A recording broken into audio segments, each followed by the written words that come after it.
Morning friends, I am ख्याति Patel from अश्वमेघ विद्यालय।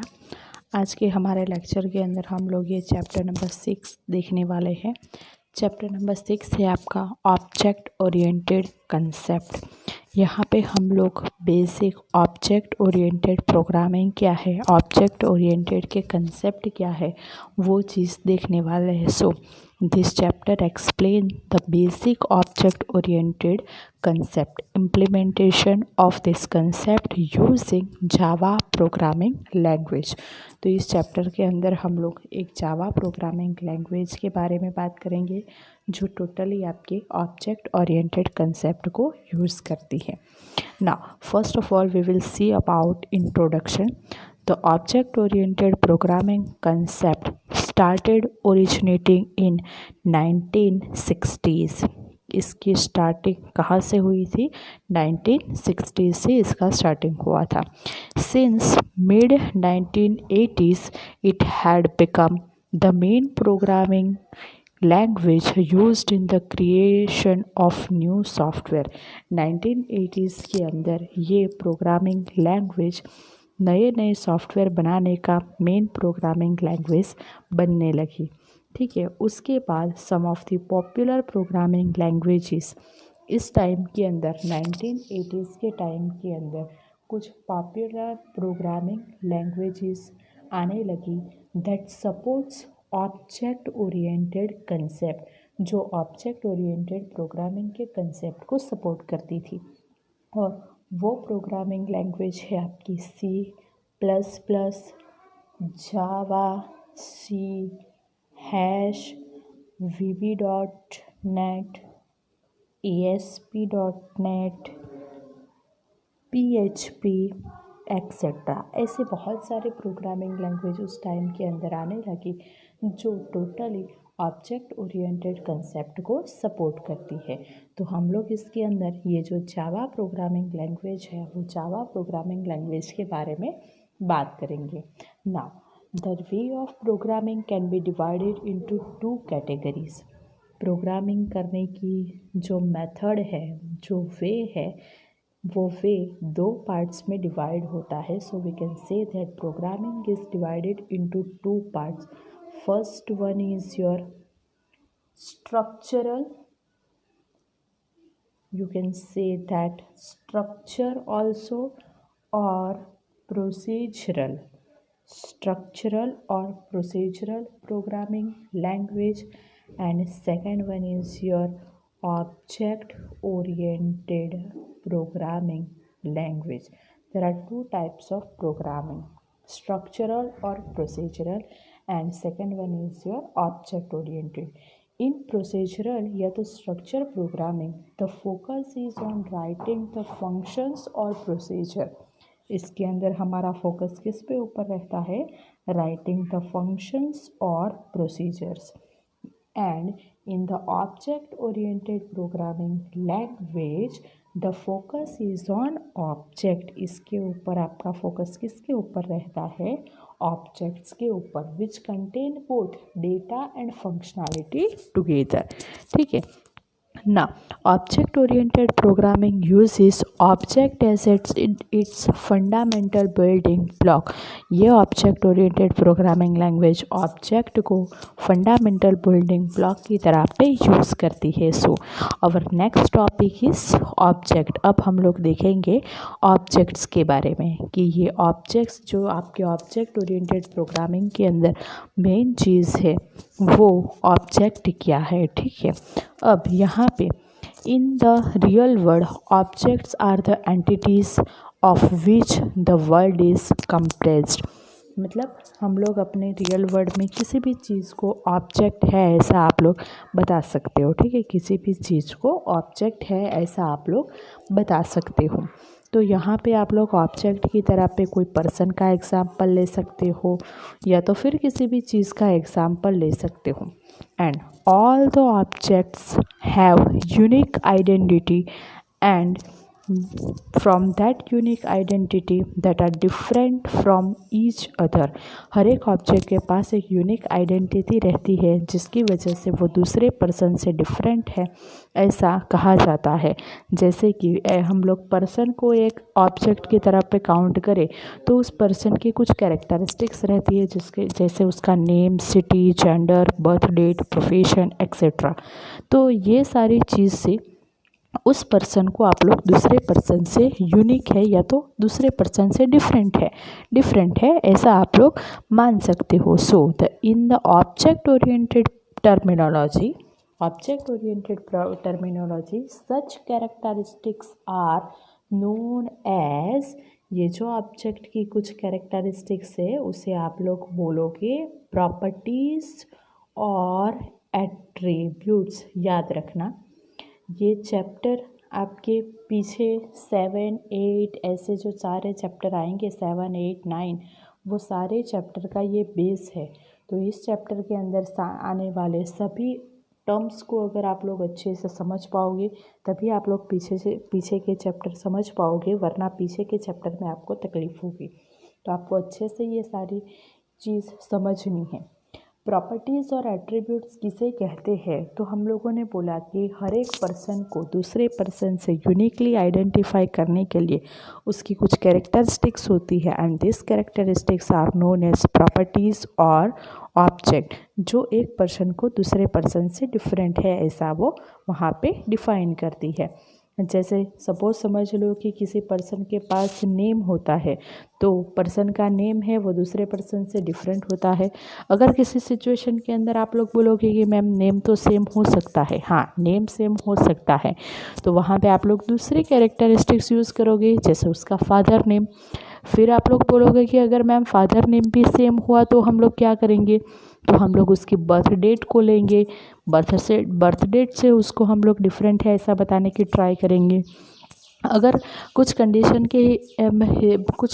पे अगर उसकी बर्थ डेट भी अगर सेम होती है तो फिर आप लोग किसी दूसरी चीज़ का एग्जाम्पल के तौर पे यूज़ करोगे जैसे उसका प्रोफेशन क्या है, ठीक है। तो मतलब कोई ना कोई चीज़ से कोई ना किसी कैरेक्टरिस्टिक से वो ऑब्जेक्ट दूसरे ऑब्जेक्ट से यूनिक होता है, ओके। और अगर ये सारी जो वैल्यू है, ठीक है, ये ऑब्जेक्ट को आइडेंटिफाई करने के लिए जो हम लोग वैल्यू यूज़ करते हैं, जैसे नेम है तो उसका नेम की वैल्यू आएगी, फिर बर्थ डेट है तो उसकी बर्थ डेट की वैल्यू आएगी, फादर नेम है तो उसके फादर नेम की वैल्यू आएगी। So to identify the object we use the value of this attribute. To identify the object we use value of attributes. हम लोग क्या यूज़ करते हैं, एट्रीब्यूट्स की value, and this values are called state. इस value को क्या बोलते हैं, स्टेट बोलते हैं। याद रखना this values are called state. And additionally there is a behaviour associated with object. Object के साथ उसका बिहेवियर भी एसोसिएटेड रहता है, मतलब वो कैसे बिहेव करता है। अगर कुछ कंडीशन पे उसकी सारी कैरेक्टरिस्टिक सेम होती है लेकिन किसी भी दो पर्सन का जो बिहेवियर होता है वो बिहेवियर किसी का सेम नहीं होता है। And behaviour is also known as method. Behaviour को आप लोग क्या बोल सकते हो, मेथड भी बोल सकते हो। So the real world object can be describe in terms of what it is called identity and what it is it's state and what it does it's behaviour. वो क्या करता है, उसका बिहेवियर वहाँ पे दिखाता है, okay. So in object oriented programming attributes that describe the objects are referred to as data field। जो ये attributes हैं, ठीक है, जो आपके ऑब्जेक्ट के साथ डिस्क्राइब हुए रहते हैं, this is known as data fields. इसे क्या बोलोगे आप लोग, data fields. And The attributes and behavioral method associated with the object are collectively referred to as its member और feature. उसके behavioral method जो associated रहती है object के साथ, तो उस object के साथ ये method को आप लोग members और फीचर्स भी बता सकते हो. ठीक है, मेंबर्स और फीचर्स भी आप लोग वहाँ पे बता सकते हो. ओके ना, अब ये ऑब्जेक्ट के अंदर ये बात हुई हमारी ऑब्जेक्ट के बारे में. तो यहाँ पे आपको इतना पता चला कि ऑब्जेक्ट के साथ कुछ प्रॉपर्टीज़ होती है, एट्रीब्यूट्स होते हैं जिसे डेटा फील्ड बोलते हैं. उस ऑब्जेक्ट की वैल्यू को आप लोग स्टेट बोलते हो और उस ऑब्जेक्ट के साथ उसका बिहेवियर होता है जिसे आप लोग उसके मेथड बोलते हो और ऑब्जेक्ट के साथ एसोसिएटेड इस बिहेवियर को मेंबर्स और फीचर्स, ऑब्जेक्ट के मेंबर्स और फीचर्स भी बोला जाता है. ठीक है, अब नेक्स्ट है आपका ये, अगर ऑब्जेक्ट ओरिएंटेड प्रोग्रामिंग लैंग्वेज ये ऑब्जेक्ट को as a building block use करती है तो कंप्यूटर लैंग्वेज ऑब्जेक्ट ओरिएंटेड है ऐसा आप लोग कब कह पाओगे. तो यहाँ पे उसकी कुछ स्पेसिफिक कैरेक्टरिस्टिक्स, उसकी कुछ स्पेसिफिक प्रॉपर्टीज़ दी गई है. ठीक है, so a computer language is object oriented if they support, we can say, the specific characteristics of object oriented programming को आप लोग शॉर्ट में UPS भी बता सकते हो. Characteristics of object oriented programming languages. ठीक है, इसे शॉर्ट फॉर्म में आप लोग क्या बता सकते हो, UPS भी बता सकते हो. तो इसकी सबसे पहली कैरेक्टरिस्टिक्स है, इसकी सबसे पहली फर्स्ट कैरेक्टरिस्टिक्स है abstraction. First one is known as abstraction. Second one is known as encapsulation. ये सारी कैरेक्टरिस्टिक्स याद रखना, ये सारी के बारे में हम लोग नेक्स्ट अभी बात करने वाले हैं. Abstraction, encapsulation. Third one is your polymorphism and fourth one is your inheritance. ये सब के बारे में हम लोग बात करने वाले हैं अभी.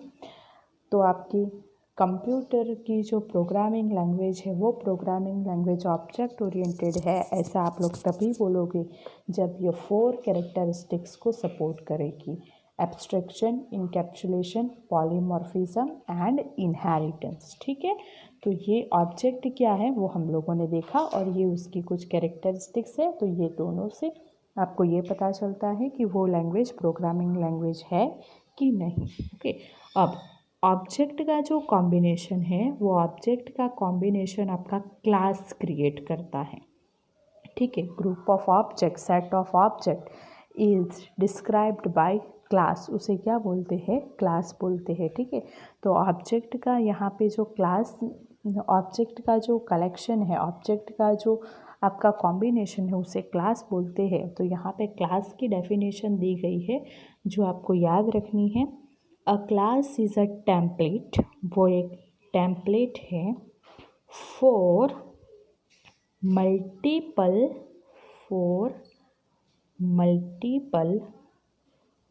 Objects with similar feature. वो मल्टीपल ऑब्जेक्ट का सिमिलर फीचर्स है. ठीक है, वहाँ पे आपके बहुत सारे ऑब्जेक्ट एक दूसरे के साथ कनेक्टेड है. इसे आप लोग क्या बोलोगे, क्लास बोलोगे. ठीक है, it describe a group of object with similar attributes and common behaviour. ठीक है, तो यहाँ पे आपको ये क्लास है, वो क्लास का जो कंसेप्ट है वो सेट ऑफ ऑब्जेक्ट है ऐसा आप लोग बता सकते हो. तो यहाँ पे आपको एग्जाम्पल में एक क्लास बताया है पर्सन और इसके कुछ ऑब्जेक्ट्स के बारे में बताया है. देखो, सपोज समझ लो यहाँ पे आपका पर्सन जो है तो वो पर्सन आपका एक क्लास है. सपोज यहाँ पे आपका जो पर्सन है वो पर्सन क्या है, तो person is one type of class. अब ये पर्सन की ये जो कुछ है ये सारी उसकी कैरेक्टरिस्टिक्स कहलाती है. क्या कहलाती है, कैरेक्टरिस्टिक्स, प्रॉपर्टीज़ और एट्रीब्यूट. इसे आप लोग उस पर्सन के प्रॉपर्टीज़ और एट्रीब्यूट है ऐसा बता सकते हो, जैसे उसका name, city, gender, birth date, profession.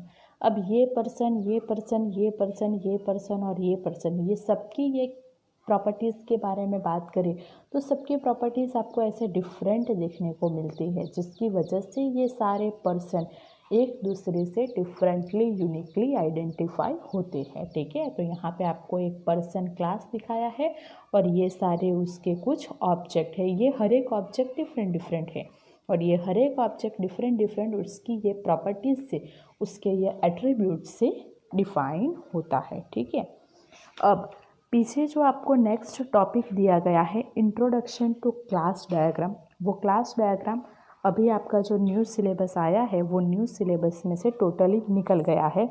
तो आपको page number 118 and page number 119 नहीं करना है। ठीक है, इसमें से आपको एग्ज़ाम के अंदर कोई भी क्वेश्चन नहीं पूछे जाएंगे। 118 और 119 नहीं करना है, लेकिन यहाँ पे आपको एक 119 पे एक लाइन आपको दी गई है, जो लाइन आपके पीछे के चैप्टर में यूज़ होगी। तब आप लोग बोलोगे कि ये क्या है, वो तो पता ही नहीं है।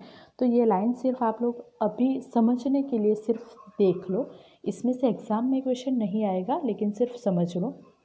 विजिबिलिटी जो होती है वो विजिबिलिटी क्या है, उसका पूरा एक टॉपिक है विजिबिलिटी मॉडिफायर, जो आपके नेक्स्ट चैप्टर नंबर 8 के अंदर है। ठीक है, चैप्टर नंबर 7 या तो 8 के अंदर है।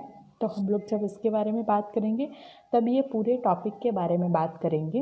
अभी सिर्फ इतना समझ लो कि विजिबिलिटी जो होती है, क्लास की विजिबिलिटी मतलब वो क्लास किसको दिखना चाहिए, किसको नहीं दिखना चाहिए, वो क्लास के अंदर जो एट्रीब्यूट्स है वो कौन सा क्लास दूसरा एक्सेस कर सकता है, ऐसे उस चीज़ को विजिबिलिटी बोलते हैं।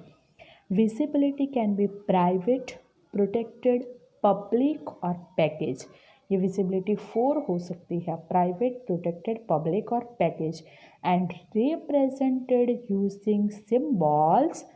Private is represented using dash, protected is using hash, public is using plus and package is using till respectively। ये जो लाइन है, ये जो सेंटेंस है वो आपको आपके अंडरस्टैंडिंग के लिए समझ के रखना है। ठीक है, visibility private, protected, public and package minus hash, plus and till respectively, ये आपको अच्छे से समझना है। अब हम लोग नेक्स्ट टॉपिक देखेंगे आपका इनकैप्सुलेशन। अब हमारा पूरा चैप्टर ये कैरेक्टरिस्टिक्स ऑफ ओप्स की जो कैरेक्टरिस्टिक्स है वो सारी कैरेक्टरिस्टिक्स के ऊपर आगे बढ़ेगा। तो अब हम लोग ये 4 कैरेक्टरिस्टिक्स देखने वाले हैं।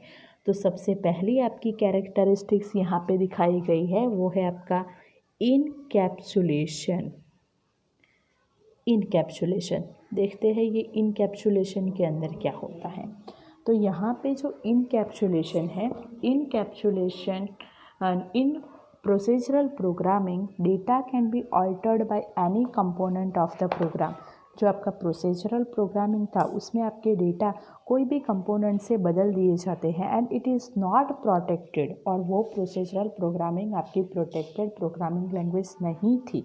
So, in the object-oriented programming, that data and methods that manipulates the data and it's against the modification or misuse by other component of the program, and this mechanism is providing by a program called encapsulation। ठीक है, तो यहाँ पे आपको encapsulation जो है, encapsulation आपकी data और मेथड को रैप करके लगता है, जिसका नेम है आपका class.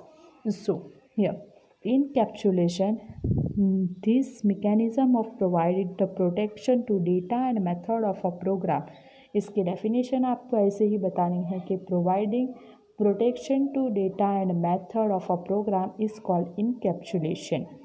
okay, and this is possible by known as class। ये किससे पॉसिबल होता है, class, and declaring them as private. Class को क्या डिक्लेयर करना है, प्राइवेट। तो ये प्राइवेट जो अभी हम लोगों ने देखा वो क्या था, विजिबिलिटी मॉडिफायर है। ठीक है, विजिबिलिटी मॉडिफायर है। So encapsulation provides data hiding capability. यही आपको इसका शॉर्ट फॉर्म याद रखना है। इनकैप्सुलेशन के अंदर क्या होता है, डेटा हाइडिंग कैपेबिलिटी ये आपको प्रोवाइड करता है। ठीक है, तो यहाँ पे क्या होता है, तो डेटा हाइडिंग के ये डेटा को प्रोटेक्शन प्रोवाइड करता है। ठीक है, ये provide protection to the data, protection to the data को प्रोटेक्शन प्रोवाइड करता है। और इसे आप लोग ऐसा बता सकते हो, it provides data hiding capability, ये इसका शॉर्ट है। ठीक है, इसके अंदर आपको ये दो चीज़ याद रखनी है, इसके अंदर इनकैप्सुलेशन। नेक्स्ट है आपका एब्स्ट्रैक्शन। एब्स्ट्रैक्शन को आप लोग डेटा एब्स्ट्रैक्शन भी बता सकते हो। इसको क्या बता सकते हो, डेटा एब्स्ट्रैक्शन भी इसको बोला जाता है। तो अब एब्स्ट्रैक्शन के अंदर क्या होता है वो देखो।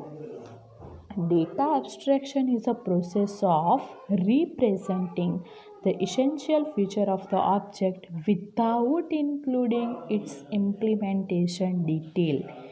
एब्स्ट्रैक्शन क्या है, ये एक टाइप की प्रोसेस है जो क्लास की इसेंशियल फीचर के, ऑब्जेक्ट के फीचर को वहाँ पे वो रिप्रेजेंट करता है, लेकिन वो इम्प्लीमेंटेशन डिटेल हाइड रखता है।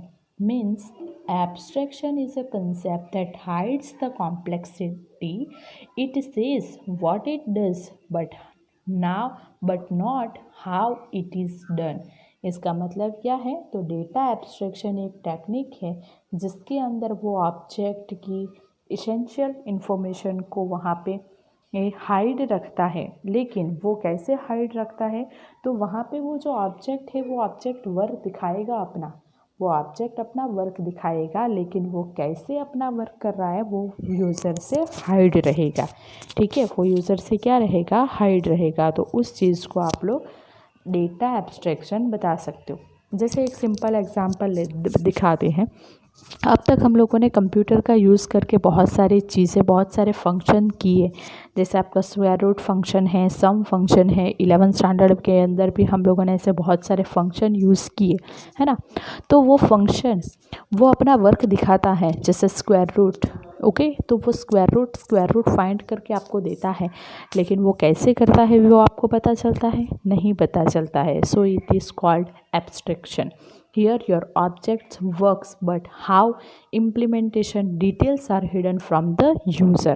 उसकी जो implementation detail है वो user से हाइड रहती है। ठीक है, तो यहाँ पे आपको क्या बताना है, the abstraction is a process of representing essential feature of objects without including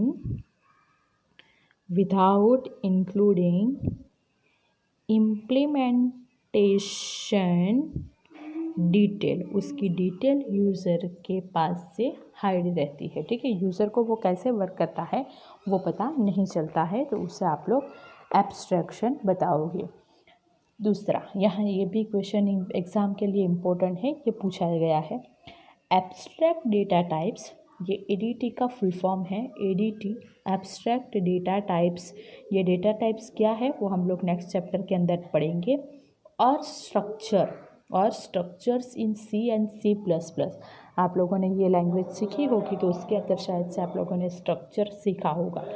ADT और स्ट्रक्चर C और C++ के and classes in C++ and Java के अंदर जो क्लास है, अभी जो हम लोगों ने देखा कि क्लास के अंदर ऑब्जेक्ट का ग्रुपिंग होता है, तो वो classes in C++ and Java are examples for data abstraction. ये क्या है, डेटा एब्स्ट्रैक्शन के एग्जाम्पल है। तो एग्ज़ाम में ये पूछा जा सकता है। ADT, structure in C and C++ and classes in C++ and Java are the example of data abstraction। अब यहाँ पे आपको एक नेक्स्ट टॉपिक मैसेजिंग दिखाया गया है। मैसेजिंग जो आपके कैरेक्टरिस्टिक्स के अंदर नहीं है, लेकिन ये भी आपकी ऑब्जेक्ट ओरिएंटेड प्रोग्रामिंग इनकी एक कैरेक्टरिस्टिक्स है।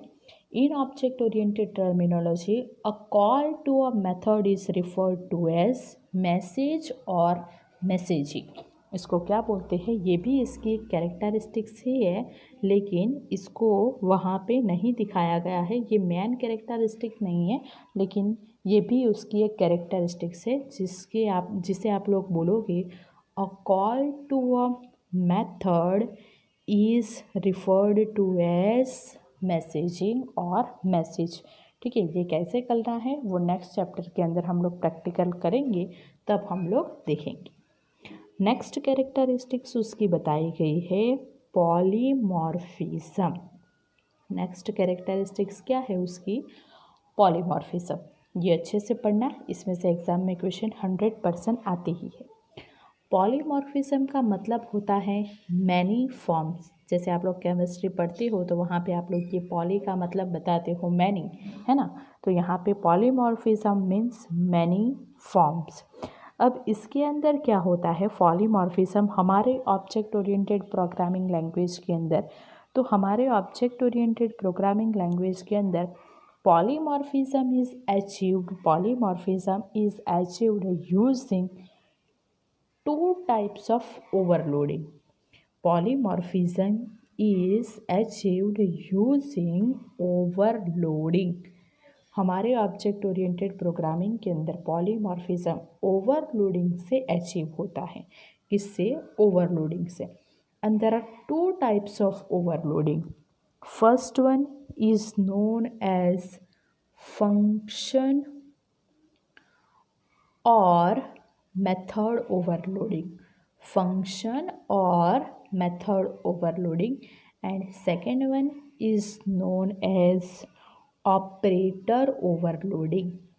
ठीक है, हम लोग बात कर रहे हैं पॉलीमॉर्फिज्म की। Polymorphism is achieved in object oriented programming using overloading.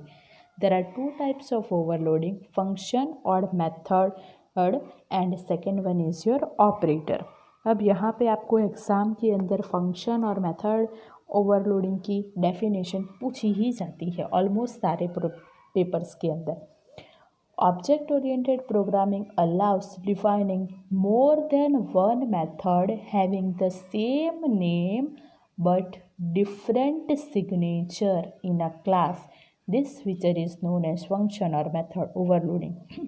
Method having the same name but different signature. Signature क्या है, तो सिग्नेचर है उसे आप लोग सिग्नेचर को पैरामीटर भी बोल सकते हो या तो आर्ग्यूमेंट भी बता सकते हो। सिग्नेचर को आप लोग क्या बता सकते हो, पैरामीटर भी बता सकते हो और आर्ग्यूमेंट भी बता सकते हो। तो फंक्शन और मेथड ओवरलोडिंग किसे बोलेंगे, तो method is having the same name, method is having the same name but different parameter, different signature, it is known as function और मेथड ओवरलोडिंग। ये डेफिनेशन आपको याद रखनी है। और ऑपरेटर ओवरलोडिंग मीन्स यहाँ पे आप लोग किसी भी टाइप के ऑपरेटर को, ऑपरेटर मतलब जो आप लोग मैथ्स के अंदर plus minus addition division multiplication और सब्ट्रैक्शन ये जो ऑपरेटर यूज़ करते हो वैसे, तो यहाँ पे प्लस जो ऑपरेटर है उसका वर्क फिक्स है, जैसे कि वो प्लस एडिशन के लिए ही यूज़ होता है। लेकिन हम लोग जब ये जावा के प्रोग्राम देखेंगे तो हम लोग इस प्लस का यूज़ किसी दूसरे पर्पस के लिए करेंगे, तो यहाँ पे उसका एक वर्क है ही एडिशन का, लेकिन उसके पास आप लोग दूसरा वर्क करवा रहे हो तो वो चीज़ से वो ओवरलोड हो जाता है। So it is known as operator overloading. उसका कोई डेफिनेशन नहीं है, ठीक है। लेकिन अगर आप लोग किसी भी टाइप के ऐसे ऑपरेटर को ओवरलोड करते हो तो उसे क्या बोलते हैं, ऑपरेटर ओवरलोडिंग बोलते हैं, ठीक है। So in general the capability of using the same name to mean different things in different context is called overloading. Okay, उसका वर्क रहता ही है लेकिन उसे आप लोग दूसरा वर्क करवाते हो तो वो चीज़ ओवरलोडिंग कहलाती है। ये एग्ज़ाम में 100% पूछा ही जाता है, ये सारी कैरेक्टरिस्टिक्स आती ही है। Polymorphism means many form. Polymorphism is achieved using overloading. There are two types of overloading, function और method overloading and operator overloading. इसकी कोई डेफिनेशन नहीं है, लेकिन इसकी डेफिनेशन है function which is having the same name but different parameter, different signature, different argument is known as function और method overloading. तो यहाँ पे आपकी ये जो 4 कैरेक्टरिस्टिक्स है वो 4 कैरेक्टरिस्टिक्स यहाँ पे आपकी कंप्लीट होती हैं। नेक्स्ट आपका टॉपिक दिखाया गया है एग्रीगेशन एंड कंपोजिशन। याद रखना, एग्रीगेशन एंड कंपोजिशन नेक्स्ट आपका टॉपिक है। इसकी डेफिनेशन यहाँ पे दी गई है, देखो डेफिनेशन को। When the object of one class are composed of object of other class, object of one class, एक क्लास की object are composed of object और अदर क्लास, दूसरे क्लास के ऑब्जेक्ट से बने होते हैं, then it is called aggregation और कंपोजिशन। ठीक है, इसकी डेफिनेशन एग्ज़ाम में पूछी जाती है, या तो ये कौन सी रिलेशनशिप एग्जिस्ट करते हैं ये एग्ज़ाम में पूछा जाता है। Aggregation and composition represent has और a part of relationship between classes. ये कौन सी रिलेशनशिप मेंटेन करते हैं, हैज़ और अ पार्ट ऑफ रिलेशनशिप, ये याद रखना है।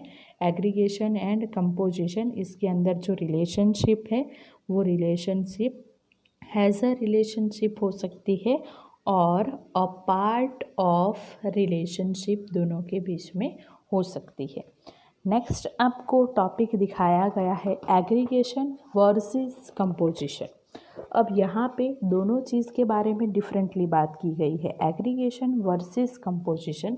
तो अब सबसे पहले देखेंगे एग्रीगेशन।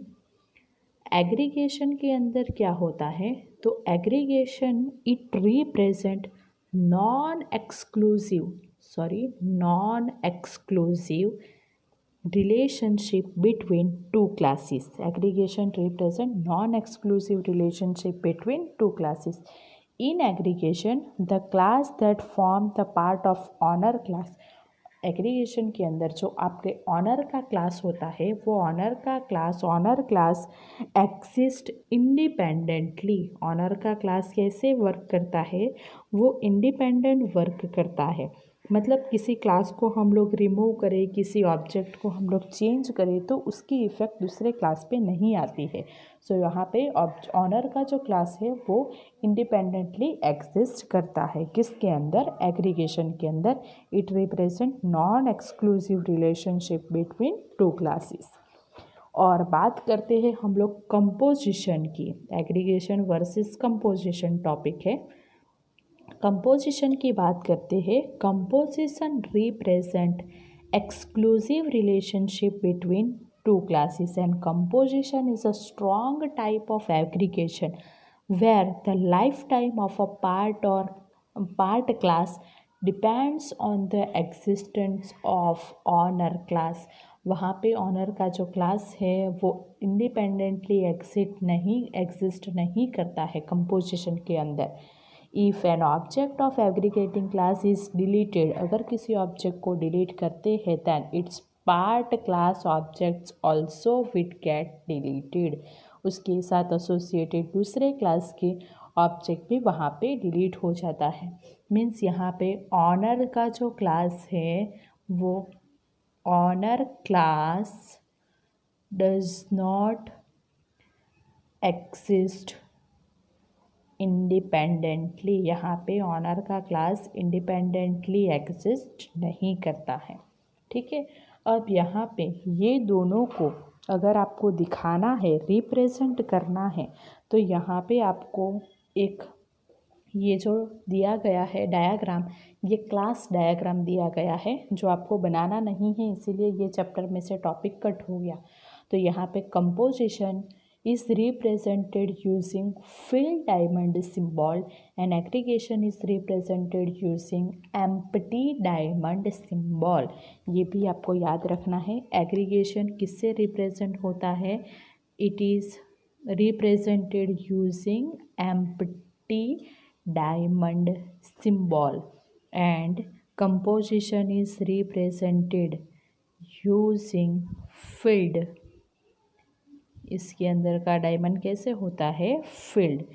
तो ये आपका फिल्ड डायमंड सिंबल से ये कंपोजिशन रिप्रेजेंटेड होता है। ठीक है, अब जो हम लोगों ने बात की कि ऑनर का क्लास एग्जिस्ट करता है कि नहीं, तो यहाँ पे नॉट करके दिया गया है, वो आपको याद रखना है। The class that contain object of other class is known as honor class और whole class और aggregating class। जो क्लास दूसरे क्लास की ऑब्जेक्ट को कंटेन करता है उसे ऑनर का क्लास, होल क्लास और एग्रीगेटिंग क्लास बोलते हैं। And the class that contain in owner class, और जो क्लास ऑनर क्लास के अंदर रहता है, it is known as subject class, part class और एग्रीगेटेड क्लास। ठीक है, यही आपको यहाँ पे नीचे दिखाया गया है। ओके, और लास्ट टॉपिक इस चैप्टर का आपको वापस से बताया गया है इनहेरिटेंस के बारे में। यहाँ पे आपका जो इनहेरिटेंस है वो एक दूसरे के साथ कौन सी रिलेशनशिप एग्जिस्ट करता है उसके बीच में डिपेंड है। So the inheritance is generally referred to as is a kind of relationship. Which relationship? Is a kind of relationship between two classes. Okay, and it is appropriate when one class is a kind of other class. ठीक है, तो यहाँ पे एक class दूसरे class के object से बनता है, तो मतलब एक क्लास ऑलरेडी आपका है और दूसरा क्लास आपका वहाँ पे बन रहा है नया, तो आप लोग इसे बोलोगे is a kind of relationship. Inheritance refers to the capability of defining new class of object that inherits the characteristics of another existing class।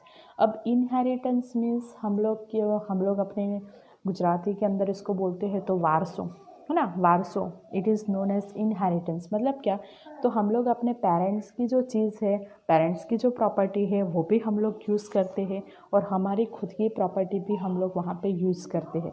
So it is an example of inheritance. ये क्या होता है, inheritance होता है, जहाँ पे आपके पास दो क्लास रहते हैं। जैसे हम लोगों ने बोला हमारे जो पेरेंट्स है वो हमारा ऑलरेडी बना हुआ क्लास है, तो वो क्लास आपका क्या कहलाएगा, वो क्लास आपका पेरेंट क्लास कहलाएगा, जो आपका एग्जिस्टिंग क्लास है, पहले से है ही। और जो आप लोग बोलते हो कि आपके पेरेंट्स की प्रॉपर्टीज़ को आप लोग यूज़ करते हो, तो आप लोग वहाँ पे नए क्लास हो, न्यू क्लास हो, जो आप लोगों के पास आपके पेरेंट्स की भी प्रॉपर्टी है प्लस आपकी खुद की भी है। ओके, तो इस चीज़ को इनहेरिटेंस बोलते हैं। So inheritance refers to the capability of defining new class. इसके अंदर आप लोग नया क्लास बना सकते हो that inherits the characteristics of another existing class. In object-oriented terminology, new class is called subclass, child class और derived class। तो यहाँ पे इनहेरिटेंस के अंदर आपका जो नया क्लास बनता है, ठीक है, न्यू क्लास जो बनता है, वो न्यू क्लास के आपको नेम्स याद रखने हैं। In object oriented terminology, new class is known as sub class, child class और derived class. Sub class, child class और डिराइव्ड क्लास, नया जो क्लास बनता है उसे बोलते हैं, न्यू क्लास को बोलते हैं सब class, child class and derived class. Whereas the existing class, आपका जो ऑलरेडी बना हुआ क्लास रहता है, एग्जिस्टिंग क्लास इज कॉल्ड, यहाँ पे ये सब क्लास है तो ये सुपर क्लास कहलाएगा। Existing class is called super class. ये चाइल्ड क्लास है तो ये पेरेंट क्लास कहलाएगा, और ये डिराइव्ड क्लास है तो ये बेस क्लास कहलाएगा। ये एग्ज़ाम में पूछते ही है, अच्छे से याद रखना है कि किसे कौन सा क्लास बोलेंगे। ओके, और अगर आपको क्लास डायग्राम के अंदर ऐसा इनहेरिटेंस बताना है, so inheritance is represented using an arrow pointing to super class. Super class की तरफ ऐसा एरो पॉइंट करके इनहेरिटेंस को आप लोग बता सकते हो। Okay, and generalization is another name of inheritance. Generalization is another name of inheritance और is a relationship. It refers to relationship between two classes where one class is specialized version of another class. Okay, or last one, when a class is derived from two or more classes. When a class is derived from two or more classes, it is known as multiple inheritance. इसे क्या बोलते हैं? Multiple inheritance बोलते हैं। तो यहाँ पे आपका जो ये चैप्टर नंबर 6 है, वो चैप्टर नंबर 6 आपका कंप्लीट होता है। जो भी नोट्स है वो नोट्स आपको अच्छे से वीडियो में से देख के प्रिपेयर करनी है, और पीछे जो दिए गए हैं MCQ, वो MCQ भी आपको सॉल्व करके आपकी नोटबुक के अंदर लिखना है। ठीक है, इसमें से जो टॉपिक निकाला गया है वो आपका सिर्फ क्लास डायग्राम है, लेकिन इसमें से आपकी एग्ज़ाम के अंदर किसी भी टाइप के क्वेश्चन नहीं आएंगे। तो नेक्स्ट लेक्चर में हम लोग नेक्स्ट टॉपिक की बात करेंगे। Thank you.